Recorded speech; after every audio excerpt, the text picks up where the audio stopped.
Les 10 plus gros ports du monde. Là, c'est un classement basé sur les EVP. Et en gros, les EVP, c'est le volume des conteneurs qui arrivent dans les ports chaque année. Parmi les plus gros ports du monde, il y en a beaucoup en Asie. Donc on va tester Shanghai en Chine. Ok, ça a directement fonctionné. Shanghai, en plus d'être un port, c'est une ZIP, c'est-à-dire une zone industrielle ou portuaire. Donc il y a aussi des usines. On va essayer le port du Havre en France. C'est le plus gros port de France. Le Havre. Non, il y est pas. Donc il devrait pas y avoir de port français dans le classement. On peut essayer le port de Tokyo au Japon. Non, ok, il y a pas de port au Japon du coup. La Corée du Sud, c'est une grosse puissance maritime. Donc on va peut-être essayer la capitale Séoul.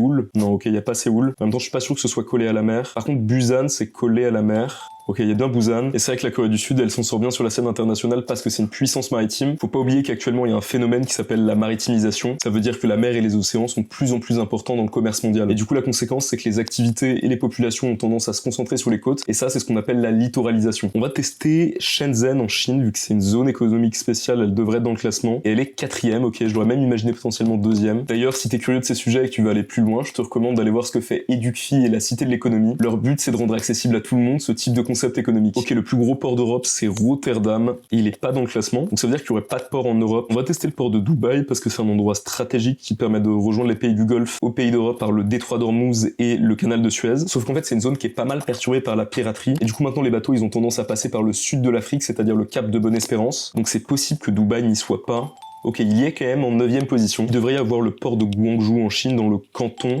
Ok, il est bien en 6ème position, et on voit qu'il y a déjà 3 ports en Chine, et c'est assez logique parce que la Chine c'est le premier exportateur de biens manufacturés dans le monde, et depuis le développement des porte-conteneurs dans les années 70, le bateau c'est devenu le meilleur moyen de transport pour les marchandises. Ce qui est particulièrement efficace avec les porte-conteneurs, c'est que tu peux enlever le conteneur du bateau, le mettre sur un train, puis ensuite l'emmener dans les terres. Logiquement, on devrait avoir Singapour.